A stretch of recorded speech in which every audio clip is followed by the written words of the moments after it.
Bé, ha anat molt bé, ha anat de fet com esperàvem, però tot i que ho esperis, la complexitat d'un campionat i d'una prova amb 608 jugadors i jugadores doncs sempre fa pensar que tothom ha d'estar molt alerta i per tant jo felicito a l'equip de gestió del polo, de la Federació Catalana, vosaltres, tot l'estaf, l'equip arbitral, patrocinadors, vull felicitar i agrair un cop més a Plàstic Band com a patrocinador principal del torneig i bé, l'hem fet per tercera vegada consecutiva, com sabeu, al Club de Polo, un escenari magnífic, immillorable i per tant jo li poso un any més, afortunadament un 10, al campionat, tant en el que és la vessant organitzativa com amb la vessant esportiva. Aquest any hem fet 2 millores, com sabeu, el tema de l'streaming, del canal YouTube de Federació, del que vosaltres en sou responsables i protagonistes, i també el tema del coaching a partir de semifinals. Això ho anirem fent gros, és a dir, és possible que l'any que ve ens plantegem una més àmplia cobertura de la possibilitat del coaching,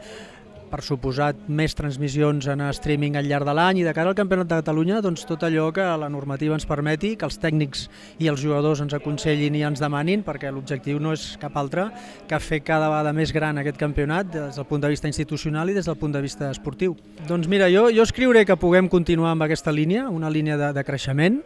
econòmic, esportiu, institucional, que tot el que ens està sortint bé ens continuï sortint bé i que, com et deia, el capítol de difusió del que està fent el pàdel català, doncs puguem donar aquí un passet més en qüestió de patrocini, en qüestió de retransmissions televisives i pel canal YouTube de la Federació i bé, continuar creixent i poder ensenyar una miqueta més el que està fent el pàdel català i el seu excel·lent moment.